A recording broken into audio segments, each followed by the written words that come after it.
AITA for blocking my wife, giving her a reality check when she begged to return. I used to believe that my marriage was indestructible, the kind of union that weathers storms without even cracking. For 10 years, my wife Jessica and I had built a life that, from the outside, looked perfect. We had a comfortable suburban home with cars in the driveway, and we hosted dinners that often ended with laughter late into the night. I worked as a mid-level operations manager at a manufacturing company where I had earned a reputation for being steady, fair, and a mentor to the younger people on my team. Jessica worked part-time as a freelance interior designer, which gave her the flexibility to design our home with touches so perfect they could have come out of a magazine. People often said we were lucky to have each other. I believed them until I discovered that appearances can be the most dangerous liars. Jessica had a restless spirit that I previously considered to be very charming.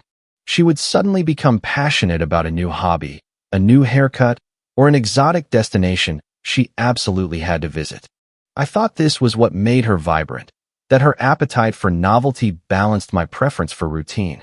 But over the last year, her restlessness took on a different tone.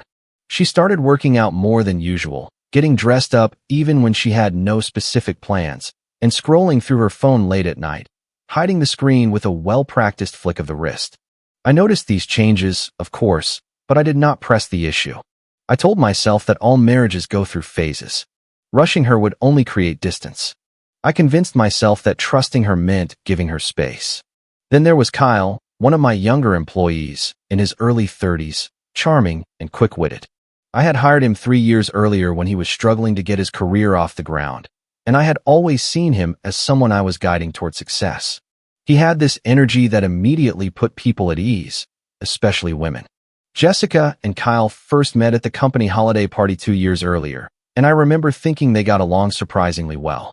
She laughed at his jokes, and he seemed fascinated by her. At the time, I did not think anything of it. It was a friendly event after all, but as the months went by, I noticed that Kyle always seemed more interested in talking to Jessica than to anyone else.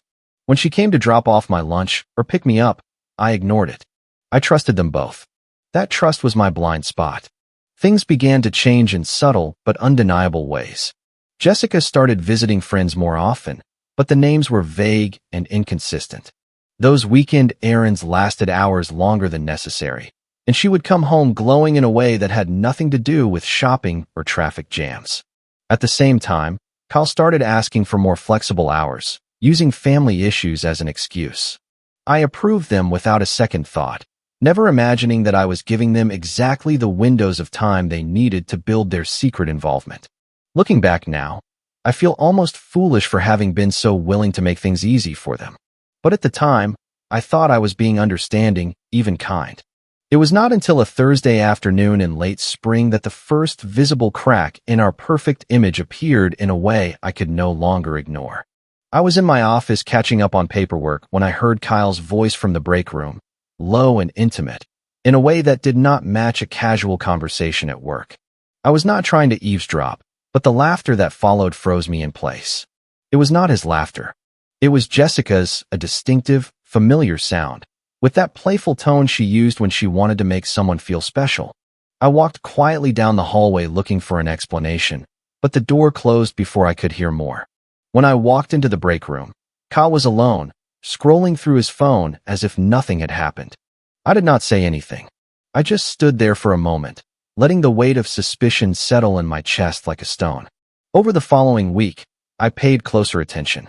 Not in an obvious way, but enough to notice that Kyle's flexible hours always coincided with Jessica's sudden outings. I also noticed her growing secrecy with her phone. Her reluctance to let me grab it when it vibrated, even if I was across the room, had never been like this. But one night, as she left it charging in the kitchen while she took a shower, I found myself standing in front of it, my pulse pounding in my ears. I did not unlock it. I could not cross that line, but seeing Kyle's name in her recent calls was enough to make me lean against the counter and stare at the ceiling. Something was going on, and it was no longer a question of if, but of how bad it was. Yet, I still did not confront her. Not yet. A part of me wanted irrefutable proof, something that would eliminate any possibility of doubt or manipulation. Confrontations can be twisted, stories can be spun. I knew Jessica well enough to know she would have an explanation ready for anything short of solid evidence. So, I decided to wait, to observe, and to let her reveal herself. I figured allowing the truth to come to me was also a way to brace myself for the shock. The reality was setting in. The life I thought I had, the perfect illusion, was already over. I just had not said it out loud yet. The days that followed that laugh in the break room, I moved like a man acting out of habit, performing tasks my hands already knew, while my mind spun in circles. I presented reports, answered emails, and attended meetings with a focused calm that fooled everyone but me. In the evenings, I studied the patterns I had ignored. The evening Pilates class that did not appear on the studio's schedule, the quick coffee with a friend whose Instagram showed she was out of town, the perfume that clung to Jessica at midnight as if she had just been out. Another constellation. I told myself that the truth had its own gravity. I did not need to force it, just stop resisting it. By the end of the weekend, I had decided that if a train was coming toward me, I would stand still and let it reveal itself rather than thrash around on the tracks. The following Monday, Kyle walked into the office with a smile that tried too hard to look natural. "Good morning, boss," he said, dropping a folder on my desk like a magician showing he had nothing up his sleeves. I asked him for a client quote, and he nodded with that confident attitude he displayed when he wanted to seem responsible. "I will get it to you by 3 in the afternoon, I promise. I am dealing with a few things. Family issues." He let that last sentence float in the air like a freshly made excuse. I held his gaze for a second longer than usual and said as firmly as possible, "Take care of what you need to. Just keep me posted." He thanked me, and I watched him walk away, sensing something in his stride that was not nervousness. It was exactly the lightness of a man who believed he had been given permission to disappear. We had a family cell phone plan, a remnant from the years when shared discounts seemed romantic rather than strategic. That night, I logged into the account under the pretext of checking data usage. Call logs could not lie. The numbers repeated with a rhythmic regularity, and one of them matched the last 4 digits I had seen on Jessica's phone screen in the kitchen. I did not need the name. The pattern was enough to convict. Still, I needed more than phone records in case I ever had to explain myself to her, to human resources, to a lawyer, or to the version of myself that could not help but think about the 10 years of holidays, vacations, and inside jokes. I printed the logs and put them in a manila folder as if I were building a case against a stranger. Maybe I was. I tried the voice of indirect kindness and asked for help from Samantha, Jessica's best friend, to organize a small surprise dinner. Samantha had always been good at reading the room. She could look at a space and know who was uncomfortable, who was lying, who needed to be saved. We met for coffee on a gray Tuesday, and she studied me over her cup. "You look tired," she said without malice. I told her I wanted to do something to make Jessica feel seen. "Seen?" she repeated, tilting her head. "That is exactly what she has been trying to show you lately." Her tone had an edge that surprised me. I changed the subject, and she allowed it. But before we parted ways, she touched my sleeve and said, "If something is wrong, do not let it rot." You know how she gets when she thinks she will not get caught. It was the first time someone acknowledged the approaching storm without naming it. I walked back to my car feeling both validated and terrified by how few people truly understood what was happening. Jessica guarded her phone as if it were a passport, but the house was full of little portals that comfort left unguarded. One night, while she was taking a shower and humming under the sound of running water, I opened the family tablet that synced with our shared email account, the one we used for bills and travel confirmations. And there, as impersonal and ruthless as a bank statement, were 2 tickets to Puerto Vallarta, departing the following Monday, returning 2 weeks later. The reservation holder was Jessica, but the second passenger's name was not mine, it was Kyle's. The itinerary was perfect in its indifference to my feelings. Flight number, seat assignments, an oceanfront hotel, and an adults-only pool. Beneath it all, a message from the hotel concierge. "We look forward to celebrating your romantic getaway." My hands were shaking so much that I had to put the tablet down. I stood there in the kitchen, the hum of the refrigerator drilling into my ears while my life rearranged itself into a category called before and after. The next escalation arrived with technology's favorite cruelty, an accidental voicemail. Kyle had called Jessica while she was in the shower, and instead of ending the call, His voice slipped into my ears when I later checked a missed call. "Hey, beautiful," he said. The words were soft at first, then sharpened as he lowered his voice. "They gave me the days off without a problem. They swallowed the story that your mom is sick. Everything is set. Monday. I cannot wait to take you far away from here. Do not worry, I will keep a low profile at the office." Then he laughed, a boy's laugh, trying to imitate a man. "Delete this." I listened to it 3 times. Not because I needed more volume, but because every repetition transformed something inside me until it became a decision. I saved the message to the cloud and backed it up on an external drive with the same care one would use to preserve a family photo. That night at dinner, I almost ripped the curtain wide open. Jessica had made pasta and poured me a very full glass of wine. She was in good spirits, as if she truly believed these lies were bulletproof. "You are quiet today," she said, twirling her linguine with the grace of someone who never imagined choking. "Long day," I muttered, chewing slowly. "People surprise me." She smiled without understanding or pretending not to understand. "That is life," she replied, touching my hand as if intimacy could be summoned by muscle memory. "Nobody said we should not go out this weekend. It might be nice before I leave for that design conference next week." She did not blink while lying. I almost asked her what conference was held on a beach, but I swallowed the question and took a sip of wine that tasted like patience. "We will see," I replied, watching how her gaze evaluated me. "I started preparing the way you do when the radar announces a storm, and you finally accept that speeding up will not let you outrun it." I called Brian, an attorney I knew from a local business networking group, and asked him what I needed to do to protect myself if a separation hit me by surprise. "Document everything," he said. "Keep your cool. Do not show your cards too early, and do not put yourself in a position to look vindictive. Judges love calm people," he added. "If there is an employee involved, tread carefully. Human resources first, then me. If it blows up." I thanked him and sat on the edge of the bed that night, thinking that nothing had exploded yet. But the smell of gasoline was undeniable. The impulse to confront her pounded against my ribs, but I kept my voice as calm as the glass of water on the nightstand, telling myself that silence could be a strategy, not a submission. At work, I handled Kyle as if he were a high-voltage cable. On Thursday, he knocked on my door with a sheepish smile and asked for time off for the following week. "Family emergency," he said, looking down as if he had learned contrition from a YouTube tutorial. I opened my calendar, made a neutral note, and nodded. "Take what you need," I said. "Send me your handover before the end of the day." His face lit up with relief and a touch of self-satisfaction, as if he were scoring points in a game where outsmarting me was a sport. "Thanks, boss. You are the best," he said, and I almost laughed at the theater I was witnessing. After he left, I drafted a memo to Human Resources documenting the conversation and saved it without sending it, like a folded letter addressed to a future I hoped I would not need. That night, someone sent me an unsolicited message, a flash of honesty. "I do not know what she is telling you, but check the dates she gave you. They do not add up." I stared at the screen, then called her. "Why are you telling me this?" I asked, surprised by the steadiness of my own voice. A silence.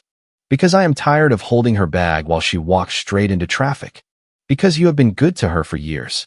And because when this all blows up, and it will blow up, I do not want you to think that everyone who loves her approves of the way she burns everything she touches." The silence that followed was not uncomfortable. It was relief finding a place to sit. "Thank you," I said, and it felt like a prayer. On Saturday, the suitcase appeared at the foot of our bed like an unwanted guest that refused to leave.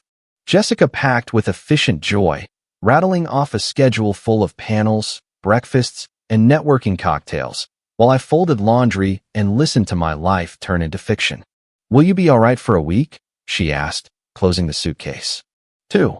I corrected gently, as if I were confused. She blinked, then smiled. "Time flies," she said before kissing me on the cheek. I watched her walk down the hallway, and the sound of the zipper seemed to echo louder than the kiss. On Monday morning, I left for work early and parked 2 streets away from the house. An Uber pulled up at 9 o'clock, punctual and carefree. Jessica stepped out wearing a summer dress that had nothing to do with the conference, and Kyle climbed into the back next to her, ducking his head as if the headrests were cameras. They did not see me. I did not take pictures. I was not collecting trophies.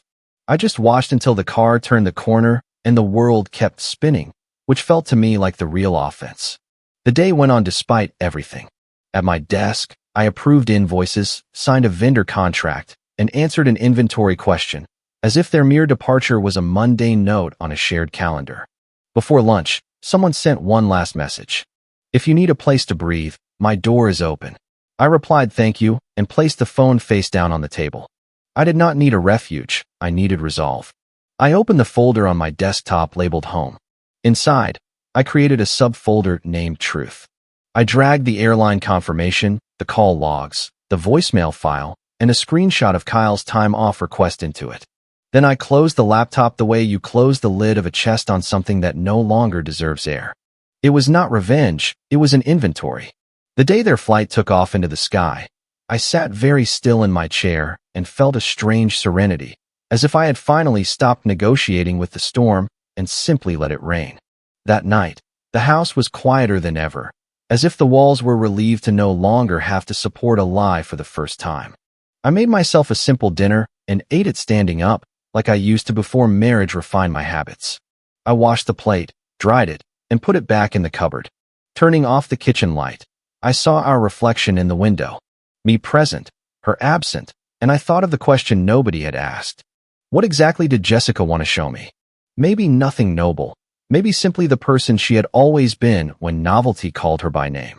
I went to bed without sending her a message, without pretending to miss her. And when my phone vibrated once in the dark with a notification I did not open, I smiled at a future that had already changed shape. In the quiet before sleep, I made a silent decision. I would not chase her. I would not warn her.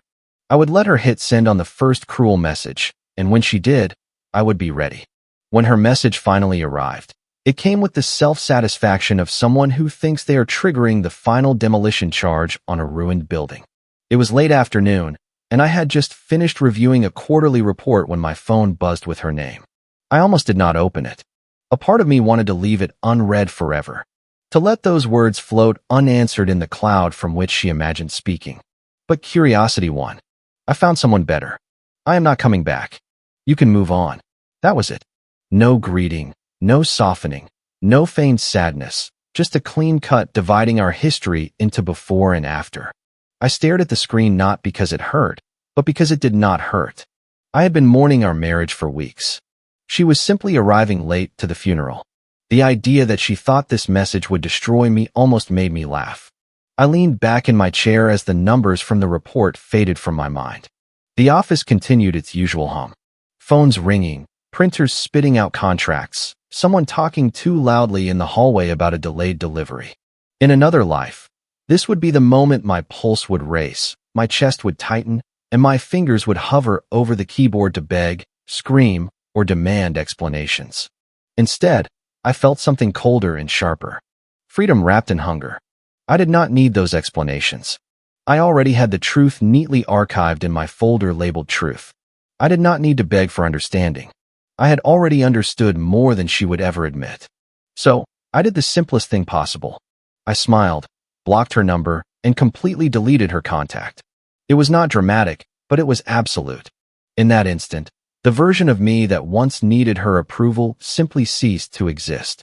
Blocking her did not feel like closing a door. It felt like opening a window in a stifling room.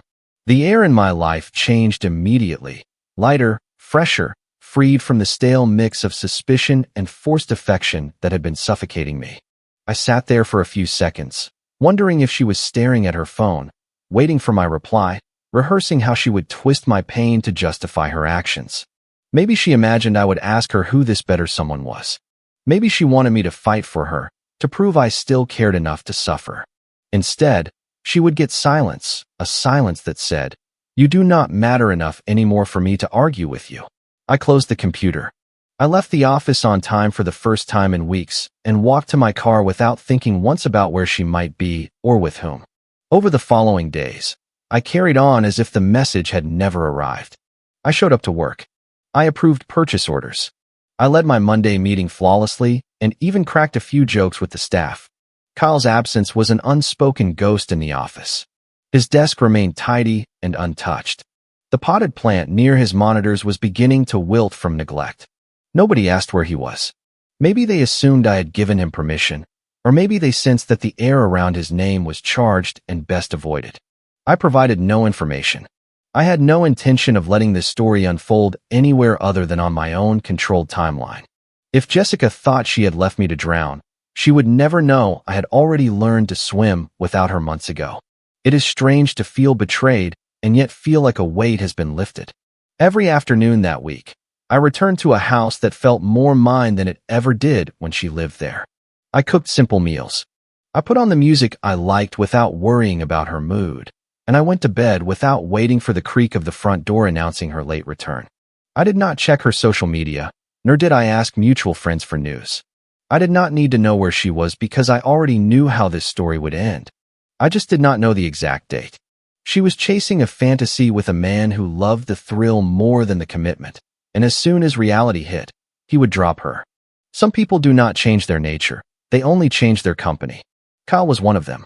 By Friday, I found it almost amusing how predictable everything seemed. I pictured her on a balcony, a glass of wine in hand, laughing too loudly at Kyle's jokes, telling herself she had made the right decision. But I also knew how quickly a man like Kyle would get bored as soon as the novelty wore off, how the flattering attention would quickly turn to irritation, then boredom, and finally withdrawal. It was not a question of if he would abandon her. The only question was what excuse he would use.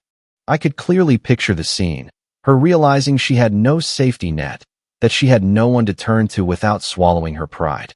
I wondered how long it would take before she reached out to me, rewriting history as a misunderstanding, a misinterpreted joke, an impulsive decision made under stress. And when she did, I knew I would be ready to respond with the same firmness I had shown when she sent me that first message. That weekend, I received a message from Samantha. Nothing about Jessica, just a picture of her making coffee with the text, "The best start to the day." It was simple, almost innocent, but it made me think about the difference between someone who silently adds to your life and someone who takes from you without realizing it. I did not yet know where things would go with Samantha, but I knew our conversations were easy in a way that conversations with Jessica had not been in years. There were no games, no careful editing of the truth. She asked me how I was doing, and when I told her I was good, she replied, "Perfect.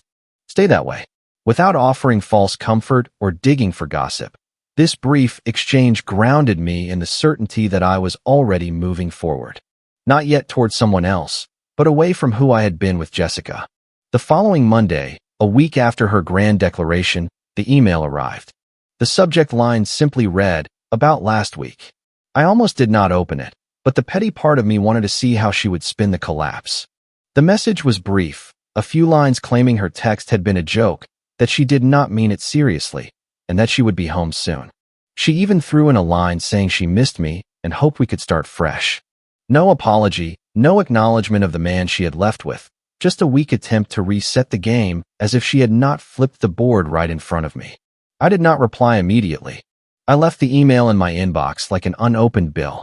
She had made her choice, and I had made mine the moment I blocked her number. When I finally replied, I was brief. "I have moved on. I am not waiting for you to come back." No theatrics, no accusations, no desperate need for her to admit anything, just the truth, simple and direct. I hit send, closed the email, and went about my day.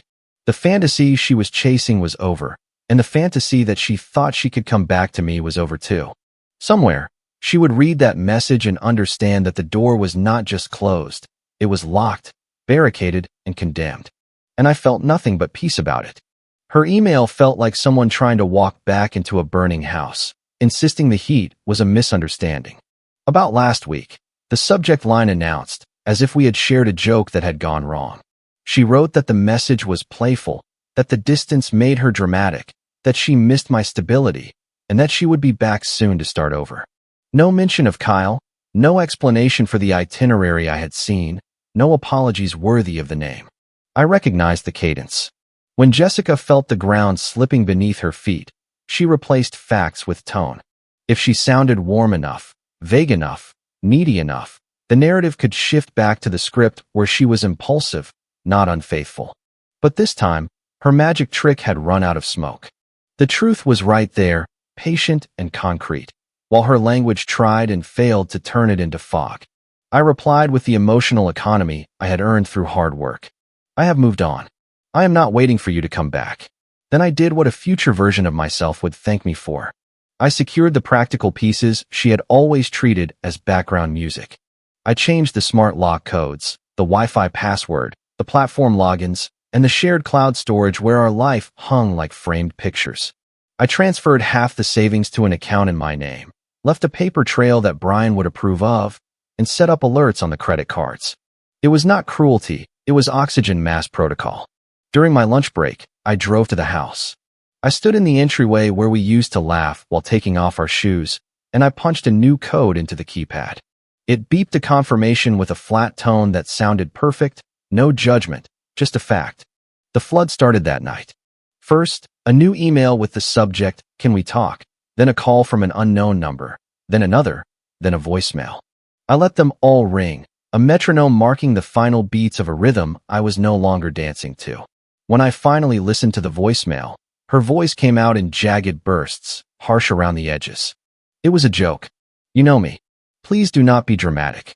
30 seconds later came a second message, Rainier and trembling. "I need to come home. Things got complicated." The pauses told the story, the avoided names. I saved both messages and placed the phone face down on the table. Somewhere, maybe in a hotel lobby that looked less romantic in the daylight, Jessica was realizing that the fantasy did not negotiate with rent, or with return flights, or with a lover who preferred her when she cost nothing. I sat at the kitchen table and felt the curious mercy of not needing empathy. Work demanded a different kind of discipline. The morning after her second voicemail, I scheduled a meeting with Human Resources. I closed the door quietly and spoke like a man who values his name. I explained what I could verify without speculation. The time-off request Kyle had submitted, the dates matching Jessica's supposed conference, the backlog of late deliverables, and the voicemail mentioning keeping a low profile at the office. I did not play the audio. I summarized it. I asked to be removed from any investigation and any decisions regarding his employment. The director nodded, grateful for the discretion, and assured me he would handle it. Walking back to my office, I passed Kyle's empty chair and felt no victory. Just the muted clarity that consequences do not require a standing ovation. Shortly after lunch, Human Resources placed him on administrative leave while they reviewed the file. A bland, company-wide memo was sent out that said nothing at all. Inside, the air shifted. Kyle broke the silence with an awkward email sent to my work address at 1:17 in the afternoon. Subject, conversation. He wrote that he respected me, that the timing was unfortunate, that he hoped we could keep things professional. It was the vocabulary of a man who had only rehearsed excuses, not accountability. I did not reply. The boundaries I had established with Jessica extended here. I would not give anyone a stage to pretend their choices were accidents. Around 5 in the afternoon, I closed my computer and saw my reflection in the black screen. I did not look triumphant. I looked like a man who had learned to stand still while a storm exhausted itself screaming at its own reflection. On the drive home, my hands relaxed on the steering wheel, and I understood something my father used to say when a job got tough: finish it clean. The social fallout began sprouting in strange, modern ways. Half-truths cropping up in group chats like mushrooms after the rain. A cousin texted to ask if I was doing okay with a performative concern that reeked of recycled gossip. A coworker's girlfriend sent me a direct message saying she heard Jessica was traveling and hoped we were taking time for ourselves. I kept my replies economical. "I am fine, thank you." Samantha, for her part, did not try to pry anything out of me. She sent me a message that said, "You owe context to no one." Coffee. We met at a quiet spot that did not ask for your name 3 times before serving you. She slid a latte toward me and studied my face. "You look different," she said. "Not broken, just done." I told her about the emails, the calls, the voicemail with her swallowed confession. Samantha did not flinch. "I have always believed that time is a moral argument," she said. "You do not have to argue back." By Wednesday, the shape of Jessica's collapse was obvious. Even from a distance, an awkward email arrived. "Kyle and I are taking some time. He is not who I thought." 3 minutes later, "My return flight is Friday."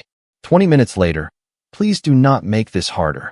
I let those words fall where they landed on the screen, not inside me. I wrote one final note, more practical than poetic. Your things will be outside on Friday at 5 in the afternoon. Do not try to come in. Next week, we will coordinate a time to discuss logistics through the lawyers. Do not contact me by phone again. I saw Brian not as a threat, but as structure.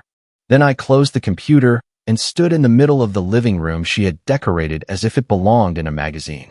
The furniture was beautiful and temporarily homeless, as if waiting to find out what story they would be part of next. Thursday brought the kind of mundane work that feels like a ritual. I took her clothes out of the closet and folded them neatly, not out of absolution, but out of a refusal to make a mess. I boxed her shoes in pairs, slipped her jewelry into clear bags, and wrapped the picture frames holding her family photos in craft paper as if they were antique china. I left the wedding album untouched. Some artifacts stay in the museum for the court to catalog. Between boxes, I answered a few emails. I watered the plant she loved and took a call from Brian confirming we were on solid ground. Keep documenting. Stay calm, he repeated. After hanging up, I texted Samantha to thank her for the coffee and for not asking me to narrate my pain. She replied with a single line, "Proud of your spine." And somehow, it felt like a hand on the small of my back, guiding me forward without pushing me. The escalation I did not expect arrived that afternoon in the form of a voicemail from an unknown woman who identified herself as Kyle's on and off girlfriend.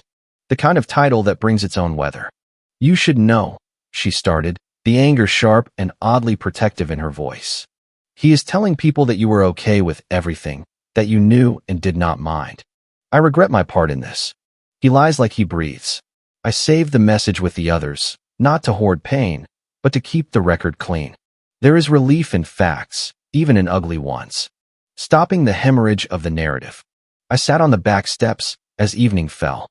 The boxes lined up in the hallway looked like a modest procession, and I felt the loneliness of endings wrap around my shoulders like a coat I had chosen myself. I was not devastated, I was alert, and I was tired. Friday arrived with a strange light, as if the sun had made a private promise to show up for me. I dragged the boxes near the door and carried them onto the porch 2 by 2. Neighbors walked by walking their dogs, offering those polite half-smiles people give when they guess a story, but know it is better not to ask. Around 4:30 in the afternoon, I placed her folded clothes, 3 labeled bins, and a garment bag next to the boxes.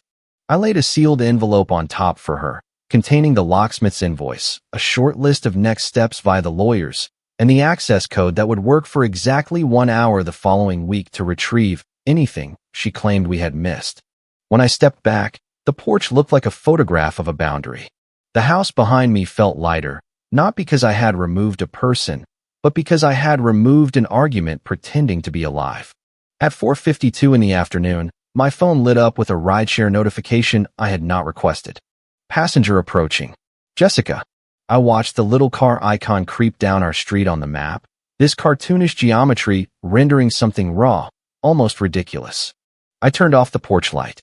The daylight was enough. I closed the door with a soft click. Inside, the living room held its breath. I went into the kitchen. I poured a glass of water and placed my palms flat on the cold counter. From the corner, I heard the rubbery sound of tires coming to a stop, a car door opening, the wheels of a suitcase stumbling over the cracked concrete. For a moment, I felt the past try to rise up and make its case. Then another sound cut through it all, the fast rhythm of footsteps I knew well, heading toward a house that no longer recognized its owner. I breathed slowly, put the glass down, and prepared to let the silence speak. When I finally opened the door, I did not step out onto the porch. I stayed just inside, framed by the doorway, like a man ready to deliver the final exhibit in a trial that no longer interested him. In front of me, Jessica stood at the edge of the porch, her eyes darting from the boxes to my face. She was wearing that dress she put on when she wanted to look effortless, but the travel had wrinkled it, and her makeup failed to hide the fatigue pooled under her eyes. "Are you really going to do this?" she asked. Her voice held a mix of disbelief and accusation, as if she were the injured party. I did not answer with a speech. I simply pointed to the boxes, then to the sealed envelope. The weight of my silence made her fidget. "This is petty," she muttered. "You are throwing 10 years in the trash." I felt the urge to laugh at her selective arithmetic. How easy it was for her to subtract the months spent with Kyle from that total. But I just took a step back and let the space between us widen. Behind me, light footsteps echoed.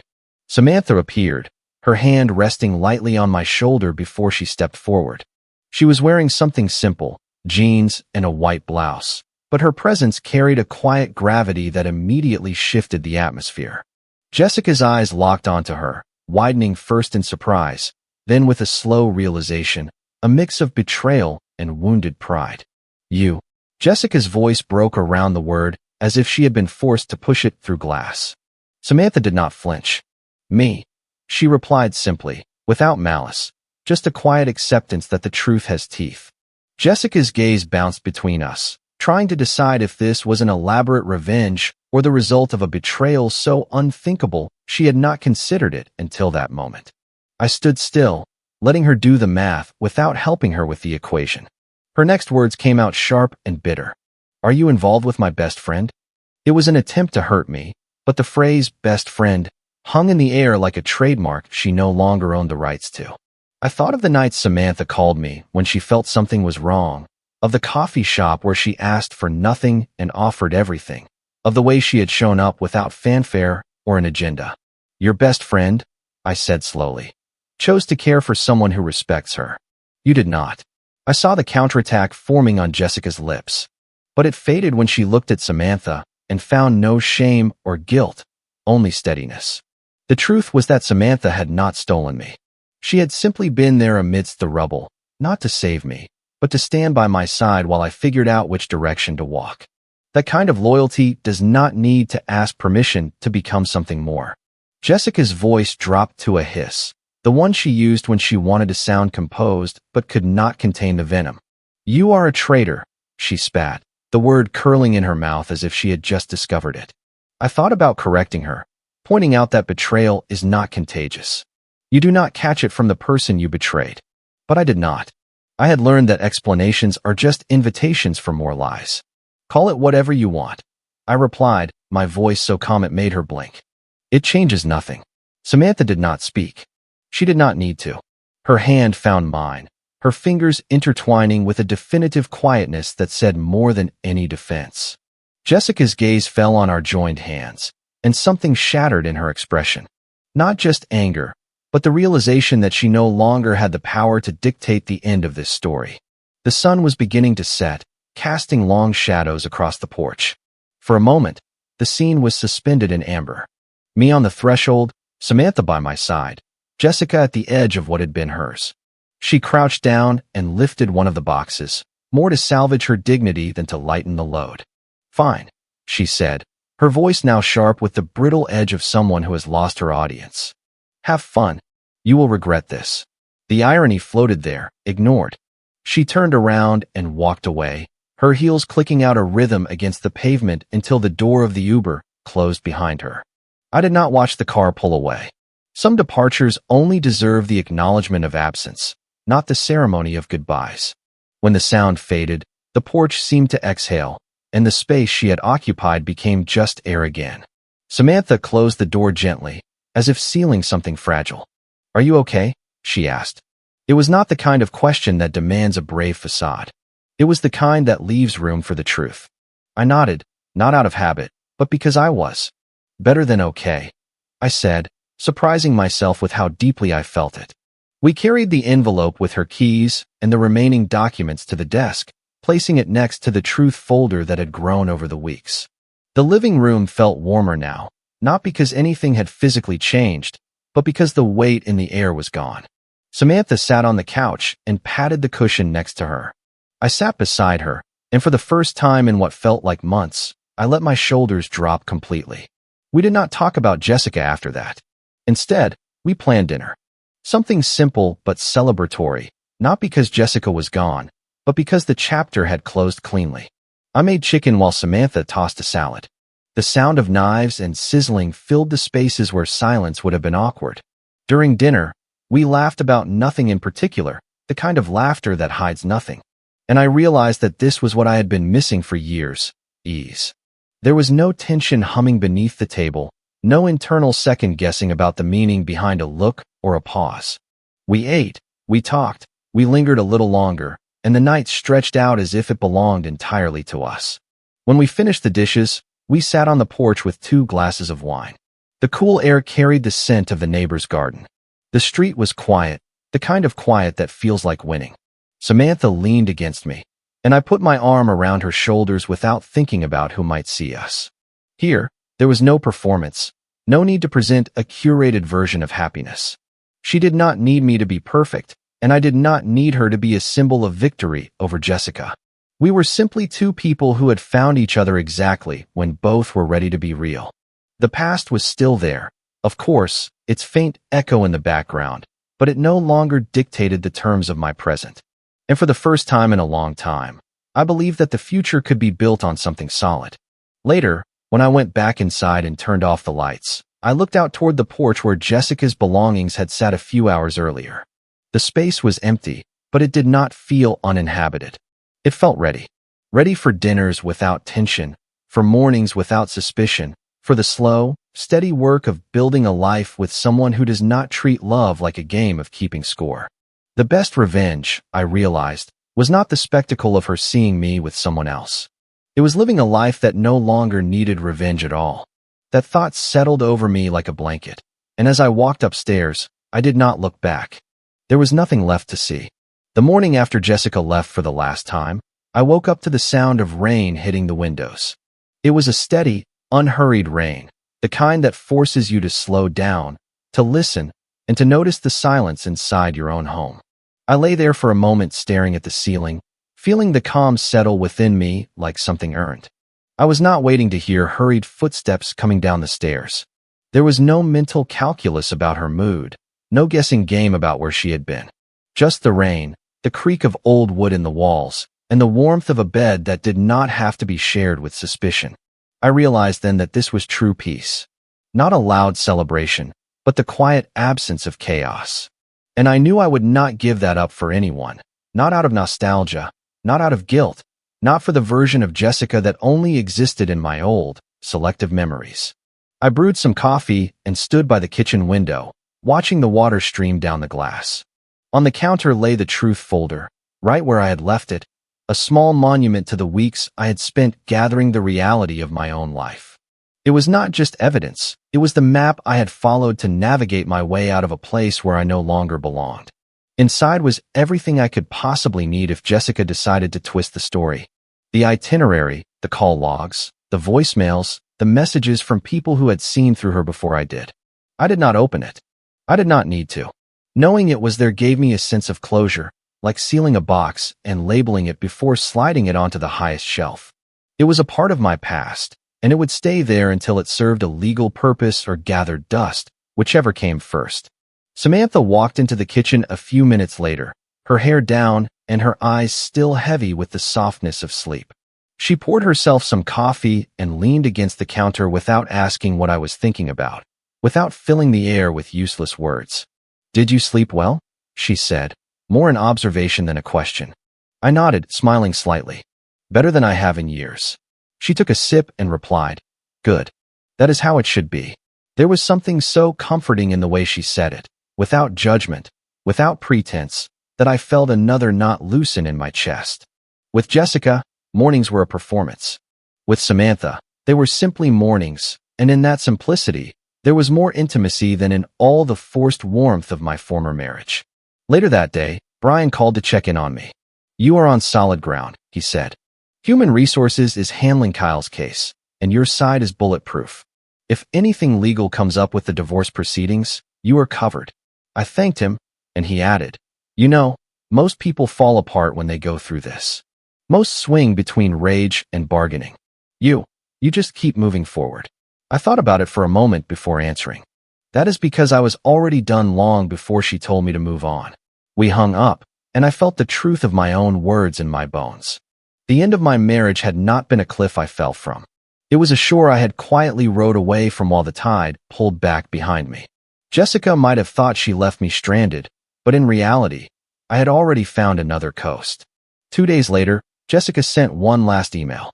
It was longer, dressed up with just enough self-pity to look like regret. She said she did not recognize me, that she had made mistakes, but that she did not deserve this level of cruelty. She accused me of humiliating her by moving on so quickly and with someone she trusted. She called it a betrayal, as if my loyalty was a lifetime contract she could break without consequences. I read it all twice.